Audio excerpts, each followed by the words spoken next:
Hi, everyone. Thanks for joining us today. Just our quick disclaimer. This presentation is for educational purposes only. It's not legal advice and doesn't create an attorney-client relationship on its own. We'll have some information at the end on contacting us if you have some specific questions or if you're interested in becoming a client for those of you who are not current clients. Also, so you can get on with your day, we'll move through this information rather quickly. But with the importance of the topic, we want to stick within our 15 to 20 minute time frame, but if we go just a shade longer, I hope you understand, because as noted, this is kind of a important situation we're talking about. Today's agenda, we'll give some brief background on the National Labor Relations Act, then we'll get into the joint employer rule, and we'll look at some items that franchisors can be doing to help protect themselves. So very briefly, what is the National Labor Relations Act? It's a law that was passed in 1935. It's old. It was part of the New Deal with President Roosevelt. And basically, the overview is that it guarantees the right of private sector employees to organize into trade unions, engage in collective bargaining, and take collective actions such as strikes. That's the area that this joint employer status rule that we're discussing today touches. It has to do with labor union, unionization, organizing, things along those lines. So briefly, a history of the joint employer rule. You can see it on the screen. From about 1935 until 2015, the joint employment issue only arose when an employer exercised direct and immediate control over the essential terms and conditions of employment. So from 1935 to 2015, the only time in the, say, franchisor franchisee context that a joint employment issue would come up, again, would be if the franchisor was exercising direct and immediate control over the essential terms and conditions of employment of a franchisee's employees. Well, then in 2015, everything got upended. The rule regarding joint employment was changed with the Browning-Ferris decision, and that looked at not direct and immediate control over the essential terms and conditions of employment, but instead it changed to reserved or indirect control, even if not exercised. That significantly muddied up the waters for business groups or business owners like franchisors, and put a lot of strain and hassle on them related to this. Things have kind of gone back and forth since then, but as we find ourselves here in 2024, we're looking at a rule again that is focusing more on indirect or reserve control, even if it's not exercised. So what is the new joint employer rule? Basically, it says that two or more entities can be considered joint employers if they have an employment relationship with common employees and they share or co-determine at least some of the essential employment terms and conditions, at least one of them, of the essential employment terms and conditions. So this rule goes back to October of last year, October 2023, and the National Labor Relations Board put this rule out, stating that we are clarifying what joint employment is. We'll talk about some of those details in a minute, but the rule that they are pushing to have in place now is, again, much more burdensome and much more filled with risk for any companies or employers that do business with other companies or employers in any capacity, including in the franchisor-franchisee relationship space. With this new rule that came out in October of last year, it goes away from the old rule that was in place for about 70 plus years and goes into the great expansion of potential joint employment situations. Under this new rule, an employer could be a joint employer if it has the right to exercise control over 7 enumerated terms or conditions of employment, even if it never exercises such control, and even if the only way it could exercise such control would be through an intermediary. Again, that's a big change from what the old rule was, and it's, you know, one of any 7 of the essential terms of employment, which we'll talk about in a moment here, but that just significantly ups risk for anyone who's doing business with another company where employees may be crossing back and forth in some way. So what are these essential terms and conditions of employment under the new joint employer rule that was pushed out by the NLRB late last year? And again, remember, just one of these in place under this new rule would show a joint employer relationship. So the essential employment terms and conditions are wages, benefits, and other compensation. So if you're setting compensation levels for another business where some employees may be passing back and forth, hours of work and scheduling, any assignment of duties, any supervision of duties, work rules and directions governing the manner, means, and methods of the performance of duties and the grounds for discipline. So if you have some sort of standard that everybody has to follow with how things are done, tenure of employment, including hiring and discharge if you have any say in that, and then also working conditions that relate to health and safety. Well, that is such a broad matter, that point number 7, that could rope in nearly anyone who has any employees that are crossing back and forth. Why should you care? Well, this new rule basically threatens existing relationships, and it upends what most people were used to working under for many years. And it also would impose obligations that weren't considered at the inception of a relationship with another entity. So for example, a franchise or franchisee relationship, or any sort of outsourced service agreement. The new rule is really designed to make it easier for the National Labor Relations Board to label businesses joint employers of each other's workers. They want that because that increases labor or union activity, and that means that they would widen the net, the NLRB would widen the net of businesses that could be caught up in any sort of claim of an unfair labor practice. They could drag in more entities basically for corrective action if needed. That would mean with the rule that if there's impermissible under the rule interactions between a franchisor and a franchisee, a franchisor could be pulled into a labor dispute even if it's not your employees directly and you don't have anything to do with how the franchisee is really running their business in that area. The rule also affects beyond franchisors and franchisees. It could affect your vendors. If you have somebody coming onto the property to inspect your fire suppression system once a year and you have safety rules at your franchisor office, that could have an effect.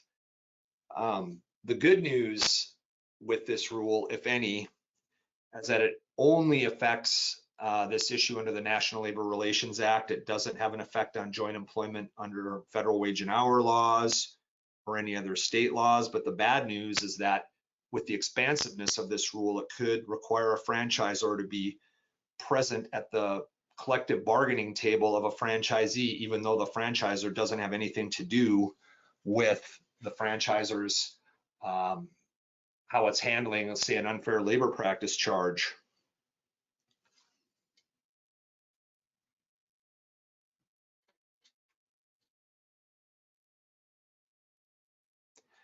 So what are some possible roadblocks to implementation? This rule, as you may guess, is extremely unpopular with business groups across the country and business owners and organizations and individuals that are pro-business.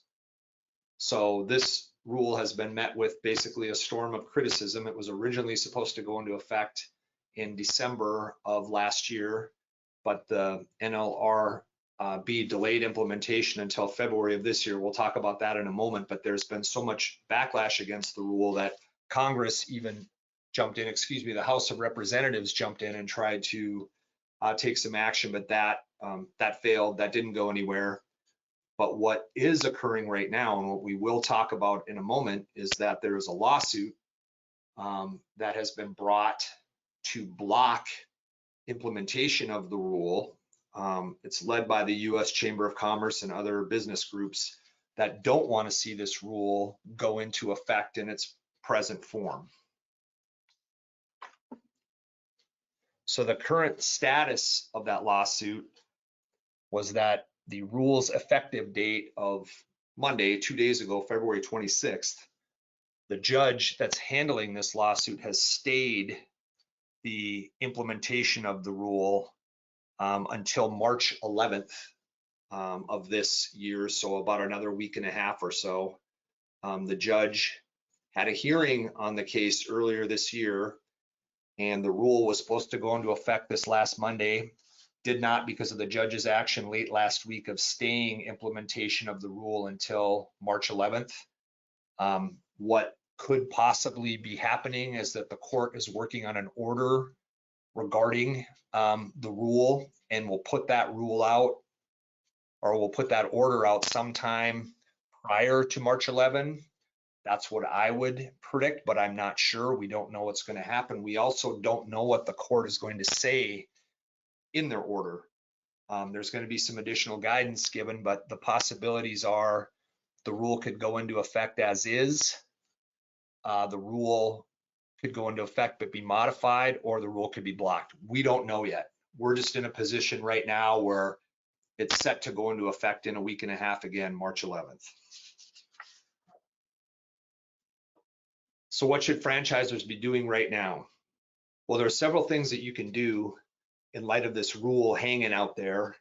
And one of the big ones is to look at your current contracts. You want to look at your contracts with your franchisees, with any vendors, with any independent contractors.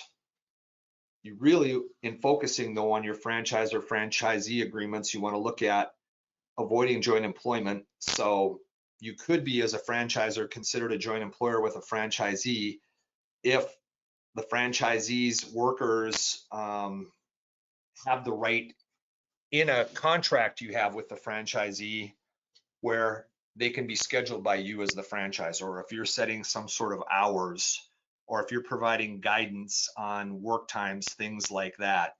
That could set you up for a joint employment situation. You want to look at the same type of language in any agreement with a vendor or an independent contractor if you have the ability to set their hours, for example. Really, in looking at those agreements, you want to look at the 7 factors that we discussed on the previous slide that the new rule covers. Those are those 7 essential terms of employment. You want to keep those in mind as you're going through any agreement with a franchisee, a vendor, or an independent contractor to change that language if needed, or take it out, so that you're not setting yourself up in writing to prove to an agency like the National Labor Relations Board that you are a joint employer. You want to try to avoid that designation as much as possible.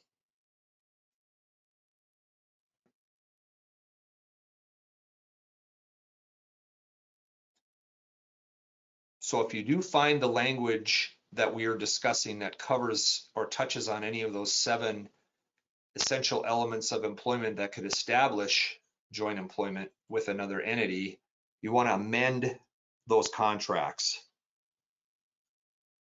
To do that, you would want to just speak to the other party, whether that's a franchisee, whether that's a vendor. They don't want to be a joint employer either. They don't want, most businesses don't want to be lumped into a joint employment situation with another business entity. So that opens up an avenue for a conversation regarding changing an agreement if needed, and most agreements would require mutual assent from both parties to get an amendment done. And then when you're doing that, you just want to be real careful about how you're putting your agreements together with your vendors, a franchisee, if you ever have to employ workers from a staffing agency, for example, making sure that your wording lays out the parties' obligations. It's also going to be very important for you to make sure you're training your managers on how to avoid establishing joint employment by, again, talking about the 7 factors where you're probably okay if you're having from, say, a franchisor to a franchisee, if it's a high level, management level or above, say, person at the franchisor talking to a management level or senior manager owner at the franchisee, that's probably going to be okay.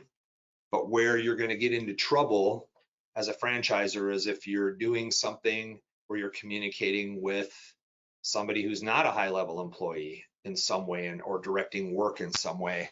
So even a lower level manager, you may not want to speak to them. You certainly would not want to speak to any non-exempt employees at a franchisee. That could cause an indication of joint employment to be found. Another area that's probably safe from a franchisor to a franchisee is to focus on broad issues such as the franchisor's brand or a trademark, something relating to intellectual property that does not involve day-to-day management, employee issues, any of that stuff. The higher level, brand level discussions may be okay. In drafting any future contracts going forward, you would certainly want to consider the 7 points of joint employment to avoid those.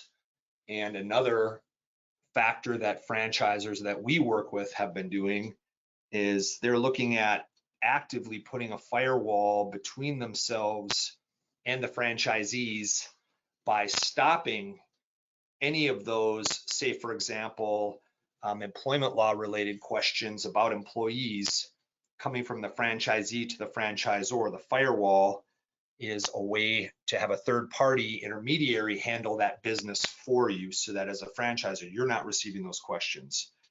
Another area to look at is talking to your business liability insurance carrier, seeing if you have coverage that would cover an unfair labor practices claim or some sort of joint employment claim, or if you need to add something for your coverage to add a little extra protection in that area.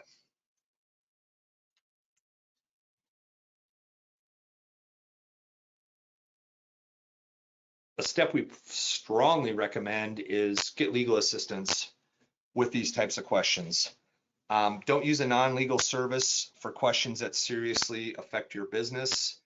Non-legal services have disclaimers. You're basically paying them to be told, yeah, this is what we think, but you still got to talk to your lawyer. So you paid them, but you get a non-reliable answer. That's not an efficient use of a business's resources. If you're getting actual legal assistance from attorneys, you get a final answer, it's backed up, it's not disclaimed. Don't sleep on what's going to happen with this rule. Start looking at updating any agreements that you may have in place. And also, again, think of that legal service, third party, and a firewall around your business, keeping you out of the daily employment law issues that could drag you into a joint employment situation. So who is a third-party firewall provider? And they're also legal? Well, that's us. That's myHRcounsel. We're the only HR and employment law service where we're providing actual legal advice. We're independent. We're a third party. We're in all 50 states.